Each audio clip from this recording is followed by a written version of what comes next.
موسم ابر آلود تھا۔ وہ آخری 2 کلاسز چھوڑ کر یونیورسٹی سے نکل آئی تھی، مبادا کہیں موسم مزید خراب نہ ہو جائے یا پھر کہیں اس کی بس نہ چھوٹ جائے۔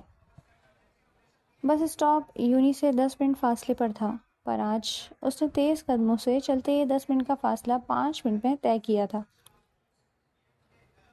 اور اب وہ بس اسٹاپ پر کھڑی بس کا انتظار کر رہی تھی جب ایک سیاہ مرسیڈیز جھٹکے سے اس کے پاس آ کر رکی۔ اس سے پہلے کہ وہ کچھ سمجھتی، گاڑی کا پچھلا دروازہ کھلا اور 2 آہینی ہاتھوں نے اسے تیزی سے گاڑی کے اندر کھینچا، یوں کہ اسے چیخنے کا موقع تک نہیں ملا۔ کھینچے جانے پر وہ آدھی سیٹ پر اور آدھی کھینچنے والے کی گود میں گری تھی۔ چند سیکنڈ تک وہ یوں ہی پڑی رہی، پھر اس نے تڑپ کر سر اٹھایا تو خود کو سالار ہاشم کی گرفت میں دیکھ اس کا اوپر کا سانس اوپر اور نیچے کا نیچے ہی رہ گیا۔ کہاں لے کر جا رہے ہو؟ چھوڑو مجھے، چیخ کر کہتے اس نے بجلی کسی تیزی سے سالار ہاشم کے حصار کو توڑ کر نکلنا چاہا مگر کامیاب نہ ہو سکی۔ میں کہہ رہی ہوں چھوڑو مجھے۔ وہ اس کے مضبوط بازوؤں پر مکے برساتے ہوئے چلانے لگی، مگر دوسری طرف اثر نہ ہوتا دیکھ کر اس نے جھک کر سالار ہاشم کے بازو میں اپنے دانت گاڑ دیے۔ آہ! اس کے منہ سے ایک کراہ نکلی اور فوراً اسے اپنی گرفت سے آزاد کر گیا۔ جنگلی لڑکی، تمیز نہیں ہے تمہیں؟ اپنی آستین ہٹا کر اپنے بازو کا جائزہ لینے کے بعد وہ خشمگین نگاہوں سے اسے گھورتے ہوئے بولا، جبکہ ایک کھڑکی کے ساتھ لگی بیٹھی وہ خون آشام نگاہوں سے اسے دیکھ رہی تھی۔ کہاں لے جا رہے ہو مجھے؟ گاڑی روکو، وہ اونچی آواز میں بپھر کر بولی۔ گاڑی تو وہیں رکے گی جہاں میں چاہوں گا، سالار ہاشم اپنی آستین نیچے کرتے سرد لہجے میں بولا۔ وہ چند لمحے ساکت سی اسے دیکھتی رہی۔ دیکھو تم بہت غلط کر رہے ہو، میں تمہارے اپنے خاندان کی عزت ہوں، پلیز گاڑی روکو، میرے ساتھ ایسا مت کرو۔ لہجے کی گھبراہٹ پر قابو پانے کی کوشش کرتے ہوئے اس نے سالار ہاشم کو یاد دلایا، مگر وہ سنی انسنی کر کے سامنے دیکھنے لگا۔ ڈرائیور گاڑی روکو۔ سالار ہاشم کی طرف سے کوئی جواب نہ پا کر وہ چلا کر ڈرائیور سے بولی، مگر وہ تو سالار ہاشم کے حکم کا پابند تھا، اس کے حکم کا نہیں۔ سو خاموشی سے ڈرائیو کرتا رہا۔ بہرے ہو کیا؟ سنائی نہیں دے رہا؟ وہ غصے سے چلائی، مگر اس بار بھی خاموشی چھائی رہی۔ ڈرائیور نے یوں ظاہر کیا جیسے وہ سچ مچ بہرا ہو۔ پلیز سالار، میرے ساتھ ایسا مت کرو، خاندان والوں کو پتہ چلا تو میری کیا عزت رہ جائے گی۔ ڈرائیور کی طرف سے مایوس ہونے کے بعد وہ پھر سے سالار ہاشم کی طرف متوجہ ہوئی اور پھر رندھے لہجے میں سالار ہاشم کی منت کرنے لگی، مگر وہ اس کی التجا پر کان دھرے بنا پتھریلے تاثرات لیے بیٹھا رہا۔ اپنی منتوں اور التجاؤں کا کوئی اثر نہ ہوتا دیکھ کر وہ پلٹ کر گاڑی کا دروازہ کھولنے لگی تاکہ چلتی گاڑی سے چھلانگ لگا سکے، مگر اس سے پہلے وہ دروازہ کھول کر چھلانگ لگاتی، سالار ہاشم اسے بازو سے پکڑتے اپنی طرف کھینچ گیا تھا۔ چپ چاپ آرام سے بیٹھی رہو، ورنہ جو کچھ میں نے اپنے فارم ہاؤس پر پہنچ کر تمہارے ساتھ کرنا ہے وہ میں یہیں ڈرائیور کی موجودگی کا لحاظ کیے بنا کرنا شروع کر دوں گا۔ اس کی کان کے پاس جھک کر غرایا تو وہ جو اس کی گود میں بڑی مزاحمت کر رہی تھی خوف سے ساکت رہ گئی۔ مطلب سمجھتی ہو نا کچھ بھی کرنے کا، وہی سب کچھ جو ایک مرد ایک عورت کے ساتھ کرتا ہے۔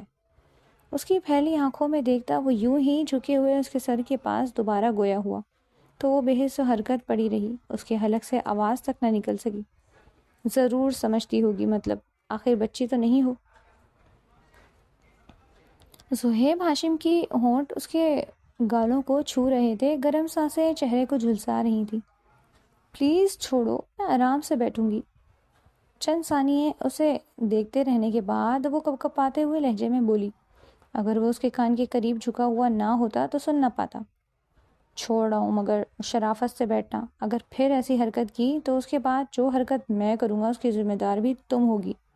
وہ اسے سخت لہجے میں دھمکی دیتے اپنی گرفت سے آزاد کر گیا۔ وہ تیزی سے اٹھی اور خود کو سنبھالتے دوپٹہ درست کرتے فاصلے پر ہو کر بیٹھ گئی اور اس کی طرف سے چہرہ موڑ کر رونے لگی۔ پھر باقی کے تمام راستے وہ ایسے ہی روتے ہوئے آئی تھی، جبکہ وہ اس سے بے نیاز بنا بیٹھا رہا۔ گاڑی سالار ہاشم کے عالیشان ہاؤس کے سامنے جا کر رکی تھی۔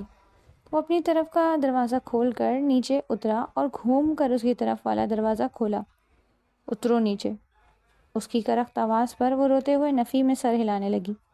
میں نہیں، مجھے نہیں جانا اندر، وہ منمنائی تھی۔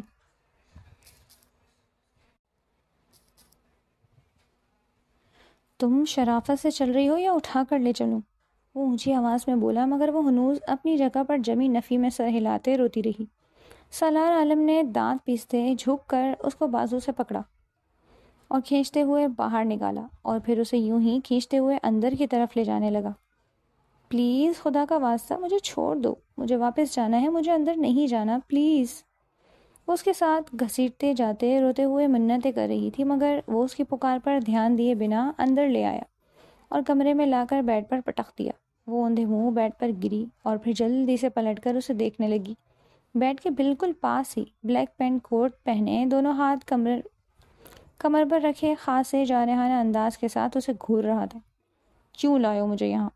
وہ جلدی سے پیچھے کھسکتے خوف سے کانپتے لہجے میں اٹھنے لگی۔ تمہارا دماغ درست کرنے 3 مہینے ہو گئے مجھے تمہاری ہاں کا انتظار کرتے ہوئے، اور تم مسلسل نخرے دکھائے جا رہی ہو۔ کس بات کا غرور ہے تم میں آخر؟ ہاں؟ وہ آگے بڑھ کر اسے بازو سے کھینچ کر اپنی طرف کرتے اس کی نظروں میں اپنی سرد نگاہیں گاڑے سخت لہجے میں بولا، مجھے نہیں کرنی تم سے شادی۔ خوفزدہ ہونے کے باوجود اس نے وہی جملہ دہرایا جو وہ پچھلے 3 مہینے سے کہہ رہی تھی۔ جواب میں سالار ہاشم کی آنکھوں میں جیسے خون اترنے لگا۔ اوقات کیا ہے تمہاری؟ ہاں، ایک معمولی سی غریب لڑکی ہو تم، وفا اصغر کسی طور پر میرے لیول کی نہیں ہو، پھر بھی میں تمہیں اپنا کر عرش پر بٹھانا چاہتا ہوں اور تم ہو کہ اکڑ دکھائے جا رہی ہو۔ میں چاہوں تو پل بھر میں مسل کر رکھ دوں، کیا بگاڑ لوگی تم میرا؟ آنکھوں کے ساتھ ساتھ اس کے لہجے میں بھی جیسے خون اتر آیا تھا۔ وفا کے پورے وجود میں خوف کی لہریں سرایت کر گئی تھیں۔ وہ چند لمحے خوف سے پھیلی آنکھوں کے ساتھ اسے دیکھتی رہی، پھر ہچکیوں کے ساتھ روتے ہوئے بولی، ہاں تو جب لیول کی نہیں ہوں تو چھوڑ دو نا مجھے، کیوں پڑے ہو میرے پیچھے؟ نہیں بیٹھنا مجھے عرش پر۔ اپنے بازو پر اس کی آہینی ہاتھ کی گرفت کی سختی سے وہ تڑپ کر رہ گئی۔ ایسے کیسے چھوڑ دوں؟ ضد بن چکی ہو تم میری، اور سالار ہاشم کبھی اپنی ضد سے پیچھے نہیں ہٹتا۔ وفا اصغر کے چہرے پر تکلیف کے آثار دیکھ کر سالار ہاشم نے اپنی گرفت مزید سخت کی تو وہ کرہ کر بولی، بہت درد ہو رہا ہے۔ اس نے روتے ہوئے التجا کی تو سالار ہاشم نے ایک پل اسے گھورا اور پھر اس کا بازو چھوڑ دیا۔ وہ زاروں قطار روتے اپنا بازو سہلانے لگی۔ وہ چند پر اسے گھورتا رہا، پھر اس کے قریب بیٹھ کر سخت لہجے میں بولا، تم جتنا انکار کر کے مجھے انتظار کرواؤ گی تمہیں اتنا ہی درد ملے گا، کیونکہ یہ بات تو طے ہے کہ آخر آنا تو تمہیں سالار ہاشم کی باہوں میں ہی ہے۔ اس کی بات سنتے وفا نے روتے ہوئے ایک جھٹکے سے سر اٹھایا۔ ایسا کبھی نہیں ہوگا، میں اپنی جان لے لوں گی لیکن تم سے شادی نہیں کروں گی، سنا تم نے سالار ہاشم؟ وہ باغی لہجے میں کہتے جلدی سے بیڈ سے اترنے لگی تھی، جب سالار ہاشم نے غصے سے اس کی کمر میں ہاتھ ڈالتے اپنی طرف کھینچا۔ وہ لہرا کر اس کے اوپر آ گری، کروٹ بدل کر وہ اس پر حاوی ہوا اور اس کے دائیں بائیں ہاتھ رکھے اس کے خوف سے پھٹی ہوئی آنکھوں میں دیکھتا وہ انتہائی سخت لہجے میں بولا، بے شک لے لینا جان اپنی، لیکن اس سے پہلے تمہارے اس خوبصورت وجود کے ساتھ کھیل کر تمہاری جان تو میں نکالوں گا۔ کہتے وہ اس کے وجود سے اس کا دوپٹہ الگ کرنے لگا تھا جب وہ تڑپ کر اس کے دونوں ہاتھوں پر ہاتھ رکھ گئی۔ خدا کا واسطہ ہے میرے ساتھ کچھ غلط مت کرنا۔ ٹھیک ہے، نہیں کرتا، میرے اوپر سے ہٹو پلیز، میرا دم گھٹ رہا ہے۔ وہ گہرے سانس لیتی التجا کرنے لگی۔ تبھی ہٹوں گا جب مجھے میرے سوال کا جواب ملے گا، ضدی لہجے میں بولا، مگر وفا نے کوئی جواب نہ دیا۔ وہ گہرے گہرے سانس لینے لگی تو سالار ہاشم نے چونک کر اسے دیکھا اور اس سے پیچھے ہٹ گیا۔ وہ یوں ہی گہرے گہرے سانس لینے لگی تھی۔ بند کرو یہ ڈرامہ اور میرے سوال کا جواب دو، وہ اسے سخت نگاہوں سے دیکھتے ہوئے پوچھنے لگا، مگر وفا نے کوئی جواب نہ دیا۔ اس کی آنکھیں بند ہونے لگی تھیں۔ صہیب ہاشم نے فکر مندی سے اسے دیکھا، غصے کی جگہ پریشانی نے لے لی تھی۔ وہ کمرے سے نکلا اور کچھ دیر بعد جب واپس آیا تو اس کے ہاتھ میں پانی کا گلاس تھا۔ وفا شاید بے ہوش ہو چکی تھی۔ وہ پانی اس کے چہرے پر گرانے لگا، ٹھنڈے پانی کا پڑنا تھا کہ چند لمحوں کے بعد وفا نے اپنی آنکھیں کھول دی۔ یہ کیا ناٹک ہے، اٹھو اوپر۔ اسے آنکھیں کھولتا دیکھ کر گلاس ٹیبل پر رکھتے ہوئے وہ اسے کھینچ کر سیدھا بٹھا گیا۔ میری طبیعت ٹھیک نہیں ہے، پلیز مجھے گھر چھوڑ دیں۔ وہ دونوں ہاتھوں میں اپنے سر کو تھامے بولی۔ وہ اس کی طبیعت خرابی کو بھی سراسر اس کا بہانہ سمجھ رہا تھا۔ میں سچ بول رہی ہوں، پلیز مجھے گھر چھوڑ دو، اس نے کہا اور پھر سے رونے لگی۔ اس نے آگے بڑھ کر اسے اس کے بازو سے پکڑ کر کھڑا کیا اور باہر لے آیا۔ سارا راستہ وہ خاموشی سے آنسو بہاتے ہوئے آئی۔ جب جبکہ سالار ہاشم جو واپسی پر گاڑی خود ڈرائیو کر رہا تھا پورے راستے اسے دھمکاتا ڈراتا ہوا آیا۔ اس کے گھر کے سامنے گاڑی روکتے ہوئے اس نے ایک بار پھر یقین یاد دہانی کرائی۔ تمہارے پاس 3 دن ہیں، 3 دن بعد مجھے تمہارا فائنل جواب چاہیے، اور وہ ہاں میں ہو، اور اگر تم نہیں مانی تو میں رشتہ داری کا لحاظ کیے بنا تمہیں اٹھا لوں گا اور بغیر شادی کے اپنے بچوں کی ماں بناؤں گا۔ اس کے الفاظ پر وفا اصغر کے جسم سے جیسے جان نکلی تھی، وہ کپ کپا کے رہ گئی۔ اس نے دروازے پر دستک دی، چند لمحوں بعد دروازہ کھولا، سامنے اس کی تیسرے نمبر والی بہن ریا کھڑی تھی۔ اس کے آنسو سے ترفک چہرے پر اور پریشانی کے ساتھ دیکھ وہ چونکی۔ کیا ہوا ہے آپی؟ ریا نے گھبرا کر استفسار کیا، مگر وہ اسے وہ جواب دیے بنا مردہ قدموں سے چلتی اپنے کمرے میں آئی تھی۔ تھوڑی دیر بعد اس کی بہن ریا اور اس کی ماں اس کے کمرے میں آئیں اور بیڈ پر اس کے پاس بیٹھی۔ وہ ماں کو دیکھ کر تڑپتے ہوئے ماں کے سینے سے لگی۔ اس کے بے جان جسم میں جیسے جان آ گئی تھی۔ امی وہ سالار ہاشم، اس نے مجھے اغوا کیا تھا، وہ کہتے روتے ہوئے پھر سے ماں کے گلے لگ گئی۔ کیا؟ یہ کیا کہہ رہی ہو تم؟ سائقہ بیگم کو اپنی آواز کسی کھائی سے آتی ہوئی محسوس ہوئی تھی۔ ہاں امی، اور وہ کہتا ہے کہ اگر میں نے اس سے بات نہ کی تو وہ زبردستی کرے گا اور مجھے اٹھا کر لے جائے گا، روتے روتے بولی۔ وفا، اس نے کچھ غلط تو نہیں کیا تمہارے ساتھ؟ چند منٹ بعد شوق سے نکل کر سائقہ نے کسی خدشے کے تحت لرزتی ہوئی آواز میں اس سے پوچھا۔ وفا نے جواب نہیں دیا، وہ روتی رہی۔ جواب دو وفا، اس نے تمہارے ساتھ کچھ غلط تو نہیں کیا؟ سائقہ بیگم نے چیخ کر پوچھتے بیٹی کو جھنجھوڑ ڈالا۔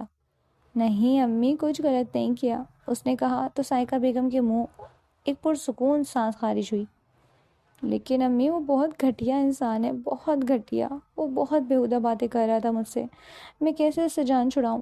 پلیز امی، مجھے بچا لیں، وہ روتے ہوئے اپنی ماں کی منت کرتے ہوئے بولی۔ جیسے سالار ہاشم سے بچانا نہ بچانا اس کی ماں کے ہاتھ میں ہے۔ رو مت میری بچی، کچھ نہیں ہوگا، وہ بیٹی کو سینے سے لگائے اس کا سر تھپکتے ہوئے تسلیاں دینے لگی۔ وفا اصغر جو غیر معمولی حسن رکھتی تھی، 30 سالہ یونیورسٹی کے طالب علم تھی۔ 3 بہنوں میں وہ سب سے بڑی تھی۔ اس کے بعد اصغر علی کا تب انتقال ہوا تھا جب اس کی تیسری نمبر والی بہن 10 سال کی تھی اور اب وہ 16 سال کی ہو چکی تھی۔ اصغر علی کا انتقال اس کی فیملی کے لیے ناقابل تلافی نقصان تو تھا، مگر وہ چونکہ سرکاری ملازم تھا اس لیے اس کی وفات کے بعد اس کی پینشن سے گھر کا گزارا ہونے لگا۔ پھر وفا نے ہی اسی کے دوران ٹیوشن پڑھانا شروع کیا۔ اپنی پڑھائی کے ساتھ ساتھ ٹیوشن پڑھا کر وہ باقی دونوں بہنوں کی پڑھائی اور گھر کے خرچ میں مدد کرنے لگی۔ اس کی ماں سائقہ بیگم سلائی کڑھائی کرتی تھی۔ پھر کالج ختم ہونے کے بعد MSc کے لیے اس نے یونیورسٹی میں ایڈمیشن لے لیا۔ اس سے چھوٹی بہن عیشا کالج میں فرسٹ ایئر کی طالبہ تھی، جبکہ اس سے چھوٹی ریا اسکول میں میٹرک میں پڑھتی تھی۔ وفا صبح یونی جاتی اور اس کے بعد واپس آ کر بچوں کو گھر میں ٹیوشن دیتی اور پھر اپنی پڑھائی کرتی۔ اس کا ایک ہی خواب تھا کہ ڈگری مکمل کرنے کے بعد جلد از جلد ایک اچھی جاب کر کے اپنی فیملی کو سپورٹ کرنا۔ اس دن کے لیے وہ خوب محنت کر رہی تھی۔ تینوں بہنوں میں پیار اور اتفاق تھا، ماں بھی سپورٹ کرنے والی تھی، ان کی زندگی سکون سے گزر رہی تھی۔ پھر اس پرسکون زندگی میں 3 مہینے پہلے ہلچل ہوئی، اور وہ ہلچل مچانے والا سالار ہاشم تھا، ہاشم علی خان کا بیٹا۔ ہاشم علی خان ان کا دور پرے کا رشتہ تھا۔ وفا نے جب سے ہوش سنبھالا تو اپنی اس رشتہ دار فیملی کا بہت تذکرہ سنا۔ اس کی وجہ تھی ہاشم علی خان کی دولت اور اثر و رسوخ، جو پورے خاندان میں سے کسی کے پاس نہیں تھا۔ ہاشم علی خان جو شروع میں ایک پراپرٹی ڈیلر تھا، آہستہ آہستہ امیر ہوتا گیا۔ پورے خاندان کے خیال میں اس نے یہ دولت ناجائز ذرائع سے حاصل کی تھی۔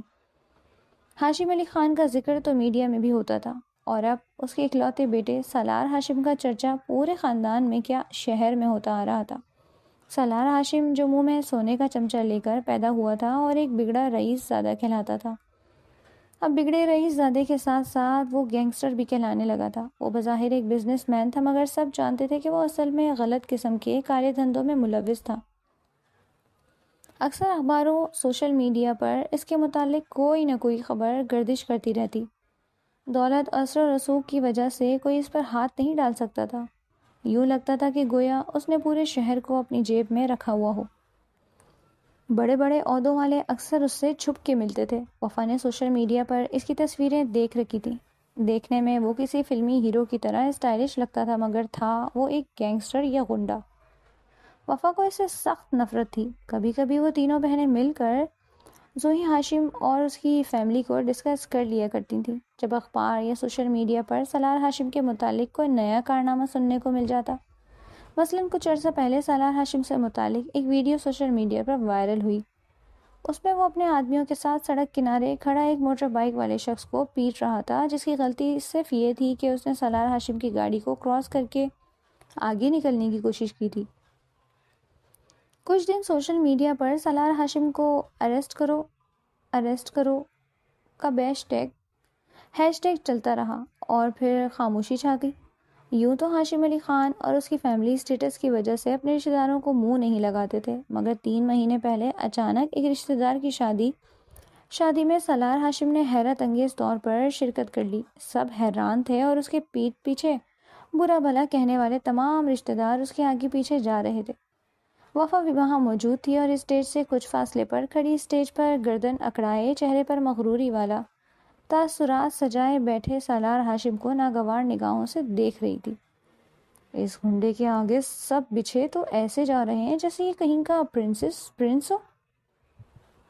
اس نے ساتھ کھڑی عائشہ سے کہا تو جواب میں وہ منہ بنا کر بولی، یہ تو مڈل کلاس لوگوں کی عادت ہے، دولت مندوں کو برا بھلا بھی کہیں گے، لیکن اگر کوئی دولت مند ان کو ذرا سا منہ لگا لیں تو اپنے لیے اعزاز سمجھتے ہیں، اس کے قدموں میں گر جائیں گے۔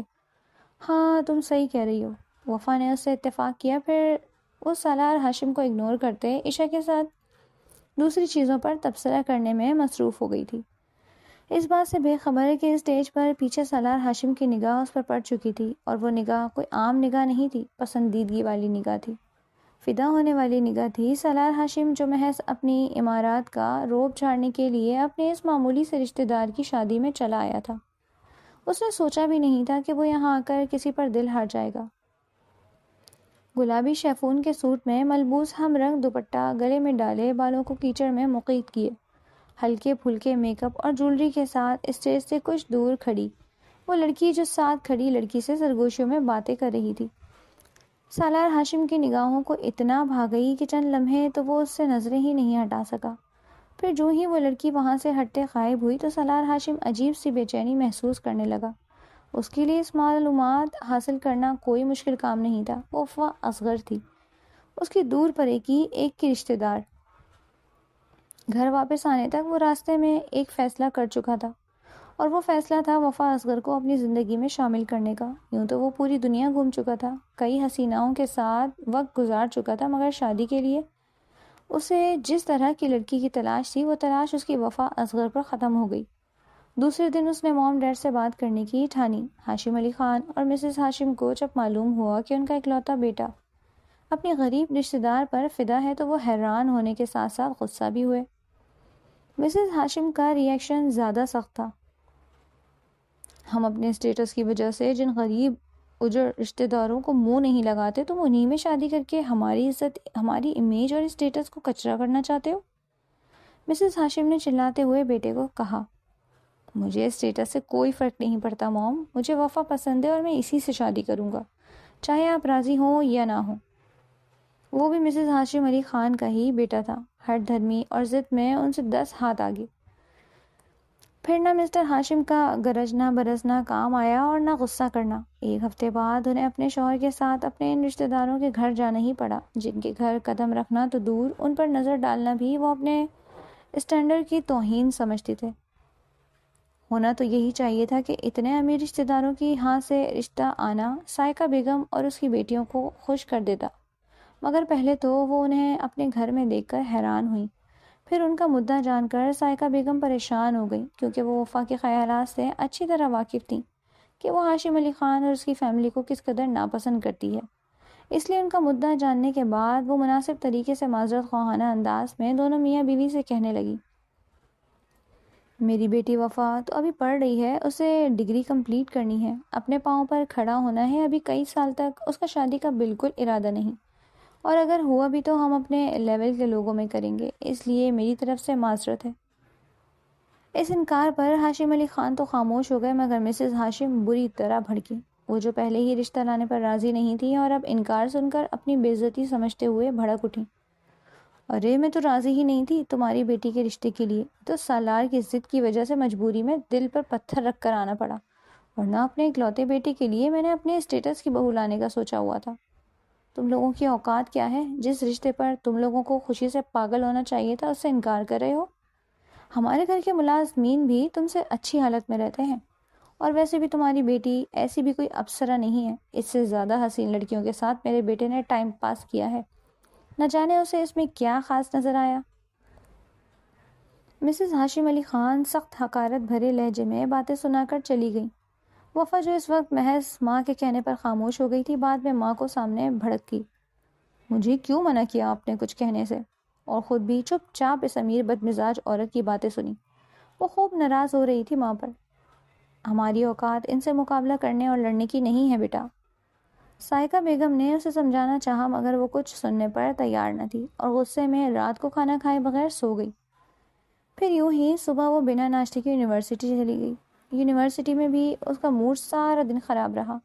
اس کا کوئی بھی کلاس لینے کو دل نہیں چاہا. جب گھر واپس آئی تو گھر کے سامنے کھڑی بڑی سی عالیشان گاڑی اور گارڈز کو دیکھ کر حیران رہ گئی. اسی حیرت میں اس نے دروازے پر دستک دی. چند لمحوں بعد دروازہ کھلا تو اس نے قدم اندر رکھے. آپ ہی؟ وہ سالار ہاشم آیا ہے رشتے سے انکار کی وجہ پوچھنے. اس کی چھوٹی بہن ریا نے دروازہ کھولتے دھیمی آواز میں بتایا تو وفا کے ماتھے پر بل پڑے. کہاں ہے وہ؟ وفا نے ناگواری سے پوچھا. وہ بیٹھک میں، ریا نے جواب دیا. اچھا تم ایسا کرو، میرا بیگ اور یہ فائل روم میں لے جاؤ، میں ذرا سن کر آتی ہوں کہ وہ کیا بات کرنے آیا ہے. ریا کے بتانے پر وہ اپنا بیگ اور فائل اسے تھماتے خود بیٹھک کی جانب بڑھ گئی اور دروازے کے ساتھ لگ کر سننے لگی. اندر سے سالار ہاشم کی آواز آ رہی تھی. مجھ میں آخر کس چیز کی کمی ہے جو آپ نے میری ماں باپ کو انکار کیا؟ زہیب ہاشم کی آواز اونچی اور لہجہ برہم تھا. اب میں کسی چیز کی کمی نہیں ہے بیٹا. اول تو میرا ابھی اپنی بیٹی کی شادی کرنے کا کوئی ارادہ نہیں ہے. ابھی وہ پڑھنا چاہتی ہے، اور دوسرا یہ کہ ہمارے اور آپ کے درمیان زمین آسمان کا فرق ہے. میں اپنی بیٹیوں کی شادی خود سے امیر گھروں میں نہیں کر سکتی جہاں انہیں شادی کے بعد مسائل کا سامنا کرنا پڑے. سائقہ بیگم نے اسے رسان سے سمجھانے کی کوشش کی تھی. آپ سے کس نے کہا کہ اسے میرے گھر میں مسائل کا سامنا کرنا پڑے گا؟ بالفرض اگر ایسا ہوا بھی تو اس کے لیے میں ہوں، میں سنبھال لوں گا. آپ کا فکر کرنے کی ضرورت نہیں ہے. آپ بس جلد از جلد اپنی بیٹی کا ہاتھ میرے ہاتھ میں تھمائیں، کیونکہ اب میں مزید اس کے بغیر نہیں رہ سکتا. زہیب ہاشم نے کہا تو سائقہ بیگم اسے دیکھ کر رہ گئی. اس کے لہجے میں بدتمیزی اور بے باکی دونوں شامل تھی. سائقہ بیگم کا چہرہ سرخ ہوا تھا. وہیں دروازے کے باہر کھڑی وفا کا پورا وجود اس کی اس قدر بے باک بات سن کر غصے سے جل اٹھا. بیٹا، بات دراصل یہ ہے کہ میری بیٹی اس رشتے پر راضی نہیں ہے اور میں اس کی مرضی کے خلاف نہیں جا سکتی. سائقہ بیگم نے اسے اصل بات بتائی تھی. انہیں لگا تھا کہ شاید وفا کی ناپسندیدگی کا سن کر سالار ہاشم خود ہی پیچھے ہٹ جائے گا، مگر ایسا نہ ہوا. ان کی بات کا سالار ہاشم پر الٹا ہی اثر ہوا. کیوں؟ میں کیوں اسے پسند نہیں؟ ارے یہ تو اس کی خوش قسمتی ہے کہ میں اس کا رشتہ لے کر آیا ہوں. اسے تو خوش ہونا چاہیے کہ میں اسے شادی کرنا چاہتا ہوں، ورنہ مجھے لڑکیوں کی کمی نہیں ہے. ہزاروں کیا لاکھوں لڑکیاں مرتی ہیں مجھ پر. آپ ذرا اسے بلائیں، میں خود اس سے بات کرتا ہوں. زہیب ہاشم کی بات پر جہاں سائقہ بیگم نے بمشکل اپنا غصہ کنٹرول کیا، وہیں دروازے سے کان لگائے کھڑی وفا کا ضبط بھی جواب دے گیا. سر پر دوپٹہ ٹھیک کرتے وہ ایک جھٹکے سے دروازہ کھول کر اندر داخل ہوئی تھی. سائقہ بیگم کے ساتھ سالار ہاشم نے بھی چونک کر دروازے کی جانب دیکھا، جہاں سادہ سے لباس میں سرخ چہرہ لیے وفا کھڑی. وفا کو دیکھ سالار ہاشم کی آنکھیں چمکی. وہیں سائقہ بیگم کا چہرہ فخ ہوا. جب ہم ایک بار رشتے سے انکار کر چکے ہیں تو پھر دوبارہ یہاں آ کر میری ماں سے اس قسم کی بیہودہ بکواس کرنے کا کیا مقصد ہے؟ وہ سیدھا سالار ہاشم کے سامنے جا کھڑی ہوئی اور بغیر کوئی تمہید باندھے غصے سے بولی تو سائقہ بیگم کے چہرے کا رنگ اڑا. ویسے سالار ہاشم کے ماتھے پر بھی بل پڑے. تمہارے لیے تو یہ خوشی کی بات ہونی چاہیے وفا اصغر کہ سالار ہاشم تم سے شادی کرنا چاہتا تھا. پینٹ کی جیبوں میں ہاتھ ڈال کر وہ صوفے سے اٹھ کھڑا ہوا اور وفا کے مقابل آتے اسے سر تا پیر گہری نظروں سے دیکھتے ہوئے سرد لہجے میں بولا، جبکہ اس کی بات سنتے وفا کے غصے میں اضافہ ہوا. میرے لیے یہ باعث شرم اور ذلت کی بات ہے کہ تم جیسا غنڈہ گینگسٹر مجھ سے شادی کرنا چاہتا ہے۔ وہ نفرت بھرے لہجے میں ایک ایک لفظ چبا چبا کر بولی تھی۔ اس کے اس جواب پر سالار ہاشم کے چہرے پر پہلے حیرانگی اور پھر غیظ و غضب کے تاثرات نمودار ہوئے تھے۔ اس سے پہلے کہ وہ کچھ کہتا، سائقہ بیگم فوراً سے آگے بڑھی اور وفا کو بازو سے پکڑتے دروازے کی جانب دھکیلا۔ وفا، جاؤ تم یہاں سے، میں بات کر رہی ہوں نا، سائقہ بیگم نے کہا تو وفا نے اپنا بازو چھڑایا۔ آپ کیا بات کر رہی ہیں امی؟ آپ تو چپ چاپ بس اس بیہودہ آدمی کی بیہودہ گفتگو سن رہی ہیں۔ وفا سارے لحاظ بلائے طاق رکھتے ہوئے چٹک کر بولی تو سائقہ بیگم نے دہل کر سالار ہاشم کی طرف دیکھتے کہا۔ اس کے ماتھے پر پڑی شکنوں کے جال سے اس کے چہرے کے تاثرات واضح ہو رہے تھے، مگر اس نے وفا اصغر کو کچھ بھی نہ کہا۔ اس نے گہری سانس لیتے خود کو کنٹرول کیا اور پھر سائقہ بیگم سے مخاطب ہوا۔ میں آپ کو 1 ہفتے کا وقت دے رہا ہوں، اگر اپنی بیٹی کو اس شادی کے لیے منائیں، اگر یہ مان جاتی ہے تو ٹھیک، ورنہ مجھے کوئی دوسرا راستہ اختیار کرنا پڑے گا، کیونکہ یہ بات تو طے ہے کہ یہ مجھ سے پیچھا نہیں چھڑا سکتی، کیونکہ سالار ہاشم کو ایک مرتبہ جو چیز پسند آ جاتی ہے، سالار ہاشم پھر اسے حاصل کر کے ہی رہتا ہے، اور اگر وہ اسے حاصل نہ کر سکے تو پھر اس کا وہ حشر کرتا ہے کہ وہ کسی اور کے استعمال کے قابل بھی نہیں رہتی۔ اس کے سرد لہجے میں دی گئی بے باک دھمکی پر جہاں سائقہ بیگم لرز اٹھی، وہیں خوف کے باعث وفا کے پورے وجود پر کپکپی طاری ہوئی تھی۔ وہ ایک لفظ تک نہ بول پائی۔ سالار ہاشم ایک سرد نگاہ اس پر ڈالتے باہر نکل گیا۔ سائقہ بیگم 2 دن سے بہت پریشان تھیں جب سے سالار ہاشم دھمکی دے کر گیا تھا۔ تب سے ان کا سکون برباد ہو چکا تھا۔ کچھ سوچتے وہ اپنے خاندان والوں کے پاس گئیں تاکہ وہ اس سلسلے میں اس کی مدد کریں اور ہاشم علی خان کے پاس جا کر اس سے درخواست کریں کہ وہ اپنے بیٹے کو سمجھائیں۔ کچھ نے تو جھٹ انکار کر دیا کیونکہ سالار ہاشم سے وہ اچھی طرح واقف تھے۔ اس سے کوئی بھی پنگا لے کر وہ اپنے سر کوئی مصیبت مول نہیں لینا چاہتے تھے۔ تاہم کچھ لوگ راضی ہو گئے۔ پھر وہ سب ہاشم علی خان کے پاس گئے تو ہاشم علی خان نے انہیں تسلی دی کہ وہ سالار کو سمجھائیں گے۔ سائقہ بیگم مطمئن ہو کر گھر لوٹی تھی۔ ہاشم علی نے جانے سالار سے کیا کہا کہ اس کے بعد اس نے کوئی غلط حرکت نہ کی اور نہ ہی وہ ان کے گھر آیا۔ البتہ اب یونیورسٹی آتے جاتے اس نے وفا کو تنگ کرنا شروع کر دیا تھا۔ پہلے روز تو وہ اسے اپنی یونیورسٹی کی کینٹین میں دیکھ حیران رہ گئی۔ جب وہ آس پاس موجود لوگوں کی نظروں کی پرواہ نہ کرتے سیدھا اس کے پاس آیا۔ چلو میرے ساتھ، مجھے تم سے بات کرنی ہے۔ اس کے قریب آتے وہ سرد لہجے میں بولا تو وفا نے سفید پڑتے چہرے سے اپنے ارد گرد بیٹھی اپنے دوستوں کو دیکھا تھا جو سالار ہاشم کو ہیرو سمجھتے اشتیاق بھری نظروں سے اسے دیکھ رہی تھی۔ وفا جانتی تھی کہ اگر اس نے انکار کیا تو سالار ہاشم کسی کی پرواہ کیے بغیر وہیں پر کوئی تماشا لگا دے گا، اس لیے وہ خود پر جبر کرتی اس کے ساتھ چلی آئی۔ وہ اسے یونیورسٹی سے کچھ فاصلے پر موجود ایک ہوٹل میں لے آیا۔ وفا نے تو سوچا تھا کہ وہ وہیں ہال میں کسی ٹیبل پر بیٹھ کر اس سے بات کرے گا، مگر وہ اس کا ہاتھ پکڑے اسے لیے ہوٹل کے کمرے میں داخل ہوا اور وفا لوگوں میں تماشا بننے کے ڈر سے مزاحمت بھی نہ کر سکی۔ اس کے کمرے میں داخل ہونے کے بعد جب سالار ہاشم نے دروازہ بند کیا تو اب کی بار صحیح معنوں میں وفا کے ہوش اڑے تھے۔ اس کے چہرے کا رنگ زرد پڑا۔ تم نے دروازہ کیوں بند کیا؟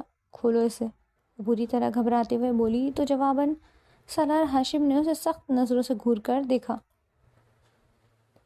کسی غلط ارادے سے نہیں لایا تمہیں، بات کرنی ہے تم سے اس لیے لایا ہوں، لہٰذا اب چپ چاپ بیٹھو اور غور سے میری بات سنو۔ کہتے ساتھ اس نے وفا کو دھکا دیتے وہاں پڑے صوفے پر بٹھایا۔ وفا گر سی گئی تھی۔ کیا بدتمیزی ہے یہ؟ گھبراہٹ ہونے کے باوجود وہ غصے سے بولی، کیا مسئلہ ہے تمہارے ساتھ؟ کیوں شادی سے انکار کر رہی ہو؟ تم مان کیوں نہیں رہی؟ وہ اس کے پاس صوفے پر اس کے بے حد قریب بیٹھتے ہوئے بولا تو وفا نے اس کے اس قدر قریب بیٹھنے پر گھبرا کر وہاں سے اٹھنا چاہا جب وہ اس کی اس کوشش کو ناکام بنا گیا۔ میں نے کہا نا کہ مجھے تم سے صرف بات کرنی ہے، اس لیے چپ چاپ بیٹھی رہو، ورنہ مجھے ایک لمحہ لگے گا تمہارے ساتھ کچھ غلط کرنے میں، اور یقین جانو کوئی تمہیں بچا نہیں پائے گا۔ یہ جس اکڑ اور غرور کے ساتھ تم میرے ساتھ آئی ہو نا، واپسی پر تمہاری نظریں صرف زمین پر ہوں گی۔ اس کے بے باک لہجے میں دی گئی دھمکی پر وفا اندر تک لرز گئی۔ وہ واپس صوفے پر بیٹھ گئی اور چہرے پر چھائے خوف کے تاثرات چھپانے کے لیے دوسری طرف دیکھنے لگی۔ تم میرے ساتھ شادی کیوں نہیں کرنا چاہتی؟ چند لمحے خاموشی سے اس کو دیکھنے کے بعد سالار ہاشم نے سوال کیا، کیونکہ آپ مجھے پسند نہیں ہیں؟ وفا نے چہرہ موڑے بغیر کہا۔ تو کیوں پسند نہیں ہوں میں تمہیں؟ سالار ہاشم نے اگلا سوال کیا، مگر وہ جواباً خاموش رہی۔ اس کی خاموشی سے سالار ہاشم کے ماتھے پر بل پڑے۔ اپنا نظر انداز کیا جانا اسے برداشت نہ ہوا۔ کچھ پوچھ رہا ہوں تم سے، جواب دو۔ اب کی بار سالار ہاشم نے اس کا جبڑا دبوچتے اس کا چہرہ اپنی طرف موڑتے جارحانہ انداز میں سوال کیا۔ تمہارے خراب ریکارڈ اور تمہاری حرکتوں کی وجہ سے، وفا نے کہتے اس کا ہاتھ اپنے منہ سے جھکتے رک گئی، اور اس ڈر سے کہ مبادہ کہیں اسے غصہ نہ آ جائے۔ ایسے کون سے کرتوت دیکھے ہیں تم نے میرے؟ سالار ہاشم نے خود پر ضبط کرتے پوچھا۔ کوئی ایک ہو تو بتاؤں؟ ساری دنیا جانتی ہے کہ تم بزنس مین کی آڑ میں ایک گینگسٹر ہو۔ وہ ڈرتے ڈرتے بولی۔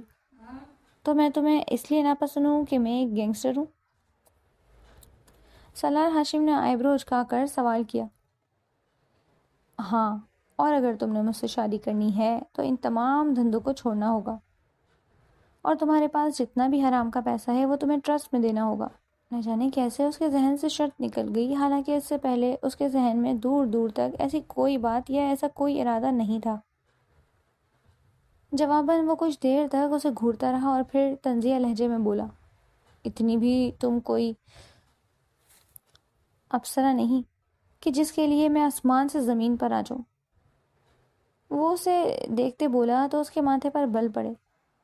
ہاں تو پھر ٹھیک ہے نا، رہو آسمان پر ہی، میرے پیچھے کیوں پڑے ہو؟ وہ بری طرح جھنجھلا کر بولی تو جواباً وہ کہہ لگا گیا، میں کچھ عرصے کے لیے لندن جا رہا ہوں، میرے واپس آنے تک تمہارے پاس وقت ہے، ذہنی طور پر مجھے قبول کرنے کے لیے خود کو تیار کر لو، اور یہ لو، یہ فون رکھو، میں اس پر تم سے رابطہ کروں گا۔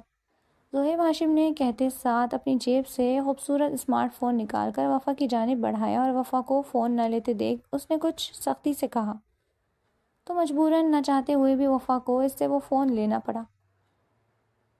یہ فون ہر وقت آن رہنا چاہیے، میں اسی پر کال کروں گا، اگر یہ بند ہوا یا تم نے کبھی میری کال کاٹی اور مجھ سے بات نہ کی تو خدا کی قسم اگلے ہی دن میں سب کچھ چھوڑ چھاڑ کر یہاں پہنچ جاؤں گا، اور وہ تمہاری آزادی کا آخری دن ہوگا۔ پھر اس دن تم چاہو یا نہ چاہو اسی روز تم سے نکاح کر کے تمہیں اپنے گھر لے جاؤں گا۔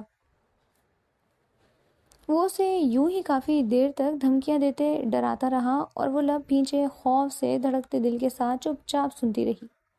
پھر وہ اسے واپس یونیورسٹی ڈراپ کرتے وہاں سے چلا گیا۔ اس نے سالار ہاشم کی بات کو نظر انداز کر دیا تھا اور موبائل آف کر کے رکھ دیا۔ وہ جو اگلے ہی دن لندن جا رہا تھا، وفا کی اس حرکت پر مشتعل ہوتے رک گیا۔ اگلے روز اسے اپنی یونیورسٹی کے گیٹ پر دیکھ وفا پھر سے گھبرا گئی۔ وہ اسے کچھ بھی کہنے کا موقع دیے بغیر آگے بڑھ کر دھکیل کر اپنی گاڑی میں ڈالتے اپنے فلیٹ میں لے آیا۔ کیا بکواس کی تھی میں نے کہ تم فون بند نہیں کرو گی، پھر کیا سوچ کر تم نے فون بند کیا؟ اسے فلیٹ کے کمرے میں لا کر چھوڑتے سالار ہاشم نے غصے سے استفسار کیا۔ وہ بری طرح سیخ پا ہو رہا تھا۔ مجھ سے غلطی ہو گئی، اس کے خوف کے زیر اثر وفا نے منمناتے ہوئے کہا۔ یہ غلطی نہیں ہونی چاہیے تھی وفا، اب غلطی کی ہے تو سزا بھگتنے کے لیے تیار ہو جاؤ تاکہ دوبارہ غلطی سے بھی ایسی غلطی نہ ہو، زہیب نے معنی خیز لہجے میں کہتے اسے دھکا دیتے بستر پر اچھالا، اور پھر اس پر جھکتے ایک جھٹکے سے اس کا دوپٹہ اتار کر دور اچھالتے وہ اسے اپنی باہوں میں بھر گیا۔ وفا مارے خوف اور بے بسی سے بری طرح رو دی۔ سالار ہاشم کے ارادے دیکھ اسے لگ رہا تھا کہ آج اس کی عزت محفوظ نہیں رہے گی۔ وہ مسلسل خود کو چھڑوانے کی صحیح کر رہی تھی، مگر سالار ہاشم کی گرفت اس پر مضبوط ہو گئی۔ پھر کچھ دیر بعد وہ خود اس سے الگ ہوا۔ یہ میری بات نہ ماننے کا چھوٹا سا ٹریلر ہے، اگر دوبارہ میری بات نہ مانی تو آئی سوئر میں دوبارہ تمہیں نہیں چھوڑوں گا، زہیب ہاشم نے دھمکی دیتے ہوئے کہا تو وفا روتے ہوئے نفی میں سر ہلا گئی۔ گھر آتے ہی اس نے سب سے پہلے سالار ہاشم کا دیا گیا فون آن کیا۔ ابھی چند ہی لمحے گزرے تھے جب سالار ہاشم کی کال آ گئی۔ وہ رات کی فلائٹ سے لندن جانے والا تھا۔ اس کے لندن جانے کا سن وفا نے سکون کا سانس لیا اور فون آن ہی رکھا، اس ڈر سے کہ کہیں وہ سر پھرا پھر سے اپنے جانے کا ارادہ ملتوی نہ کر دے۔ اس روز وہ پرسکون نیند سوئی تھی، مگر نہیں جانتی تھی کہ آنے والا دن اس کی زندگی کا بدترین دن ثابت ہونے والا ہے۔ اگلے دن جب وہ سو کر اٹھی تو پورے خاندان میں بدنام ہو چکی تھی۔ اس کی اور سالار ہاشم کی تصاویر وائرل ہو چکی تھی، جن میں وہ سالار ہاشم کی باہوں میں اس کے بے پناہ قریب تھی، وہ بھی بغیر دوپٹے کے۔ سب لوگ ان پر تھو تھو کرنے لگے۔ اچھا تو یہ معاملہ تھا۔ سائقہ تو کہتی تھی اس کی بیٹی بہت پاک باز ہے۔ سالار ہاشم اس کے پیچھے پڑا ہے، مگر یہاں تو معاملہ الٹ ہے بھائی۔ ان تصاویر میں صاف نظر آ رہا ہے کہ کون کتنا پاک باز ہے۔ جس کی جتنی سوچ تھی وہ اسی مطابق وفا کے کردار پر کیچڑ اچھال رہا تھا۔ سائقہ بیگم تو سر پکڑ کر بیٹھ گئی۔ انہیں سمجھ نہ آیا تھا کہ وہ کیا کریں اور کیا نہیں۔ سائقہ میری بات مانو تو جلد از جلد اپنی بیٹیوں کی شادیاں کر دو، اس سے پہلے کہ معاملات مزید بگڑیں۔ سائقہ بیگم کی پڑوسن نے مشورہ دیا تو سائقہ بیگم اسبات میں سر ہلاتے اپنی بیٹیوں کے لیے رشتہ تلاش کرنے لگی۔ مگر جو کچھ ہو چکا تھا اس کے بعد کوئی بھی رشتہ ملنا ناممکن تھا۔ خاندان اور برادری والے تو صاف انکار کر چکے تھے کہ وہ ایسی لڑکیوں کو اپنے گھروں کی بہویں نہیں بنا سکتے جن کا کردار مشکوک ہو۔ ظاہر سی بات ہے جب بڑی ایسی ہے تو دوسری بھی جیسی ہی ہوگی۔ سائقہ بیگم کا چین سکون اڑ گیا تھا اور راتوں کی نیندیں حرام ہو چکی تھی۔ خاندان میں کوئی ان کی بیٹیوں کو قبول کرنے کے لیے تیار نہیں تھا، اور خاندان کے باہر سے بھی کوئی رشتہ آتا تو خاندان والے اسے بھی اس بارے میں آگاہ کر دیتے، جس کے باعث جو کوئی ایک مرتبہ آتا وہ دوبارہ پلٹ کر خبر نہ لیتا۔ دوسری طرف سالار ہاشم تھا جس نے فون کر کر کے وفا کی زندگی عذاب کر رکھی تھی۔ اسے لندن گئے 2 مہینے ہو چکے تھے۔ ان 2 مہینوں میں ایک دن بھی ایسا نہیں گزرا تھا جس روز اس نے وفا کو دھمکی بھری کالز نہ کی ہوں۔ آخر اس روز وفا کا ضبط جواب دے گیا اور اس نے سالار ہاشم کو کھری کھری سنانے کے بعد غصے سے فون دیوار پر مارتے توڑ دیا، جس پر سالار ہاشم اگلے ہی روز سب کچھ چھوڑ چھاڑ کر وہاں پہنچ چکا تھا۔ اسے اپنے گھر میں دیکھ وہ خوفزدہ ہوئی، مگر بظاہر خود کو مضبوط ظاہر کیا۔ تمہیں دیا گیا وقت ختم ہوا میری جان، اب تیار رہنا، میں جلد آؤں گا۔ سالار ہاشم نے کہا تو وفا نے غصے سے اسے کہتا، ابھی وہ اسے مزید کچھ کہتا کہ کبھی بے حد ضروری فون کال آنے پر وہ وہاں سے چلا گیا۔ اگلے روز وہ پھر سے بس اسٹاپ پر موجود تھا اور پھر وفا کو گاڑی میں ڈالتے وہ اپنے ساتھ لے گیا اور پہلے 2-3 مرتبہ کی طرح ڈرا دھمکا کر چھوڑ دیا۔ اگلے روز وہ اپنے کمرے میں تھی جب سائقہ بیگم اس کے کمرے میں آئیں۔ وفا، میں نے تمہاری شادی سالار ہاشم کے ساتھ کرنے کا فیصلہ کیا ہے اور میں فون کر کے اسے ہاں بھی کر چکی ہوں۔ آج شام تمہارا نکاح ہے۔ سائقہ بیگم نے گویا اس کی سماعتوں پر دھماکہ کیا۔ آپ ایسا کیسے کر سکتی ہیں امی؟ اس جیسے شخص سے میں شادی کا سوچ بھی کیسے سکتی ہیں؟ وفا کئی لمحے شاکڈ رہنے کے بعد بولی، کچھ نہیں کر رہی میری، تم صرف اکلوتی بیٹی نہیں ہو، مجھے باقی دونوں کو بھی بیاہنا ہے، اور ویسے بھی وہ اتنا برا نہیں ہے، پسند کرتا ہے تمہیں، باقی جو اس میں خامیاں ہیں وہ تم پیار محبت سے دور کر دینا۔ سائقہ بیگم کا لہجہ بے لچک تھا۔ وفا نے کچھ کہنے کے لیے لب کھولے ہی تھے کہ جبھی سائقہ بیگم پلٹ کر کمرے سے باہر نکل گئیں۔ اس کا رونا دھونا، منت سماجت کچھ بھی کام نہ آیا۔ سالار ہاشم کے گھر سے شادی کا جوڑا آ چکا تھا۔ ماں کے حکم پر اس نے وہ جوڑا تو پہن لیا تھا، مگر اس کے بعد وہ عجیب سے وحشت کا شکار ہو گئی۔ نہیں، میں اپنی زندگی میں برباد نہیں کر سکتی۔ امی کو باقی بیٹیوں کی فکر ہے مگر انہیں میری کوئی فکر نہیں۔ وہ ایسا کیسے کر سکتی ہیں؟ ٹھیک ہے، اگر انہیں میری پرواہ نہیں تو پھر مجھے بھی کسی کی کوئی پرواہ نہیں۔ مجھے بھی اپنی زندگی اپنی مرضی سے گزارنے کا پورا حق ہے۔ وہ خود کلامی کرتے ایک فیصلہ کرتے اٹھ کھڑی ہوئی اور پھر چپکے سے گھر سے نکل گئی، اس بات سے بے خبر کہ سالار ہاشم اس پر کڑی نظر رکھے ہوئے تھا۔ وہ اس سے 1 منٹ کے لیے بھی غافل نہیں تھا۔ سالار ہاشم کے آدمی وفا کے گھر کے چاروں طرف پھیلے اس پر کڑی نظر رکھے ہوئے تھے، اس لیے جیسا ہی وہ گھر سے کچھ دور گئی سالار ہاشم کو فون پر اطلاع دی گئی۔ وفا کے قدم تیزی سے بس اسٹاپ کی جانب اٹھ رہے تھے۔ وہ جلد از جلد اس شہر کو چھوڑ دینا چاہتی تھی، مگر بس اسٹاپ پر پہنچنے سے پہلے سالار ہاشم اس تک پہنچ چکا تھا۔ وہ اسے اپنے سامنے دیکھ خوفزدہ ہوئی تھی اور الٹے قدم لینے لگی جب سالار ہاشم نے آگے بڑھتے اس کا ہاتھ پکڑ لیا۔ تمہیں کیا لگا میری جان، تم اتنی آسانی سے مجھ سے بچ کر بھاگ جاؤ گی؟ ایسا کبھی نہیں ہو سکتا۔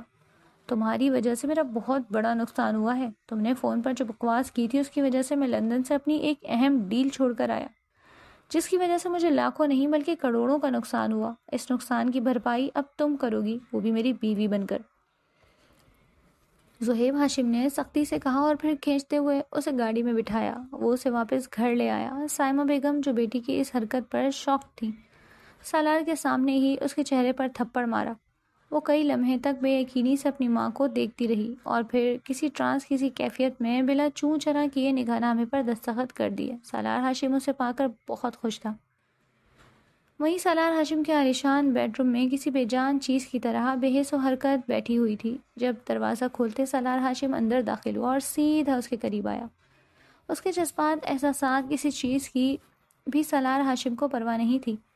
اس پر تو خماری چھائی ہوئی تھی۔ شروع میں تو وہ اسے جھنجھلا رہی تھی، مگر وہ جتنا اس سے دور بھاگتی وہ اتنا ہی اس کے قریب آتا، اور پھر آہستہ آہستہ اس کا دماغ سالار ہاشم کو قبول کرنے لگا۔ جب شادی کے 6 ماہ بعد اسے پہلی مرتبہ ماں بننے کی خوشخبری ملی تو تب پہلی بار اس نے اپنے جذبات بدلے ہوئے محسوس کیے۔ اپنے بچے کے بارے میں سوچتے سوچتے اس کا ذہن خود بخود سالار ہاشم کے بارے میں سوچنے لگا۔ ان 6 مہینوں میں اس نے ایک مرتبہ بھی اس شخص کی محبت میں کمی نہیں دیکھی، بلکہ وہ دن بدن بڑھتی جا رہی تھی۔ ہاں، اس کا محبت جتانے کا طریقہ تھوڑا الگ تھا۔ وہ زبردستی دھونس جما کر پیار دیتا، لیکن اس کا خیال بھی بہت رکھتا تھا۔ تھوڑی سی خامیاں ہیں اس شخص میں، لیکن اگر میں اس کی محبت کا جواب محبت سے دوں تو شاید یہ خود کو بدل دے۔ اس نے دل میں سوچا اور پھر اپنی بات پر عمل کرنے کا فیصلہ کیا، اور پھر وہ مایوس نہیں ہوئی۔ محبت کے جواب میں اس کی طرف سے بھی مثبت جواب دیکھ سالار ہاشم کو پہلے تو حیرانگی ہوئی تھی، مگر پھر آہستہ آہستہ وہ بھی بدلنے لگا۔ ان کے ہاں بیٹی کی پیدائش ہوئی تھی، جس پر سالار ہاشم بے تحاشا خوش تھا۔ خوشی سے اس کے پیر زمین پر نہیں ٹک رہے تھے۔ تم مجھ سے کچھ بھی مانگ سکتی ہو وفا، انتہائی محبت سے وفا کا ہاتھ تھامتے وہ فرد جذبات سے بولا۔ کچھ بھی مانگ لوں کیا؟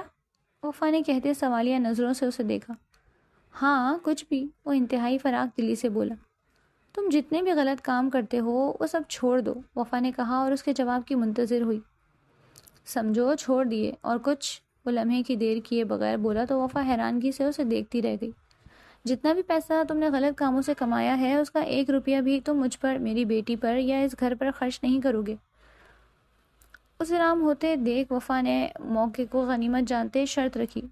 ہاں ٹھیک ہے، میں تمہارے سامنے اس پیسے کو آگ لگا دوں گا، سالار ہاشم پرسکون لہجے میں بولا۔